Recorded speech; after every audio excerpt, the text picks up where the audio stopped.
Bom, em primeiro dia começar com uma reunião caminho quando começar com certa preparação sobre amanhã, mas anunciado acaba nós vai firmar financial agreement, onde a Aruba vai de 4 milhões de euros e amanhã a começar a primeira reunião para para preparação para amanhã, preparar anexo na preparação de sei para agregar em acordo. Então assim é dia começar, depois a começar a reunião ministerial de OCTA, dus Overseas Countries and Territories, in Hollandees chama LGO, landen en gebieden over zee. Aruba está dinang, então nós temos relação com a União Europeia, dus a reunião é um lugar aí uma inta e há tem diferente, vamos pôr parte não formal, dus por exemplo apresentação de budget, Aruba está responsável sei senhor Thijs na HCC, e tem diferente apresentação, diferente afspraken na HCC. Também Aruba vira presidente ora de OCTA, passei ministro-presidente ao tijd também como líder de delegação e também houve discurso ora e depois também nós a apresentação localmente que é interessante parte de fundo não tem apresentação de fundo interessante com de 23 milhões de euros que Aruba Ministério Público tem acesso na gente explica nos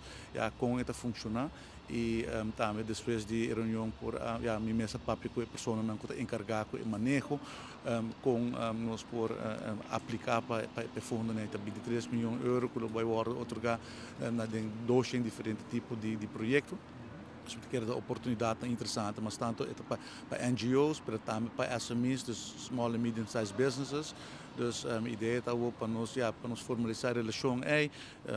nós papel com o outro e agora nós por ajuda guia esta na Aruba que quer aplicar o tipo de fundo aqui, hope dirigir-se na biodiversity.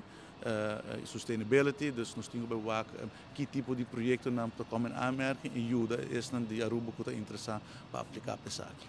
Por exemplo, tudo isso na holandês, dus Aruba, Curaçao, Bonaire, Sint Maarten, Saba, Sint Eustatius, turta LGO, turta OCTA, botin país na maneira New Caledonia, de Frans-Polynesia, Greenland, tem diferentes países que tem outro momento uma relação colonial com a União Europeia. Agora há status aqui. Então, status aqui está que está dando uma relação com a União Europeia e, por exemplo, a União Europeia agora tem fórum, tem fundo que, por exemplo, nós podemos tap into e tem certa relação que nós estamos mantendo com a União Europeia. Nós temos certa parte de tratado de União Europeia que está aplicável para a Aruba, uma parte chiquito. Dus zij eigenlijk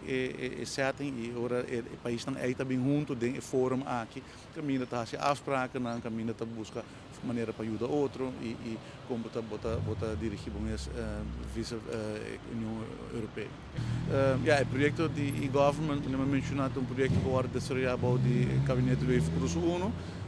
Minister presidente do Ministério de Inovação a liderar o projeto e é importante para sobre o mundo maneira você o mundo cada vez vira mais digital nós quer governo mais acessível mais eficiente agora no momento que o sistema não está mais integrado e o porto tem full aparato que está oferecer serviço no público de forma muito mais digital e eficiente que é passo grande com inovação está trazer eficiência com está trazer mais reliability transparência e botou aqui em termos mundo também em direção de inovação e digitalização dus me quer para Aruba sabe um passo importante e também forma fundation novo para o aparato público dus me quer nos turta hope excited para esse projeto aqui por iniciar e me quer dar grande logro de Aruba e também não mencionar de vice-presidente para liderar o projeto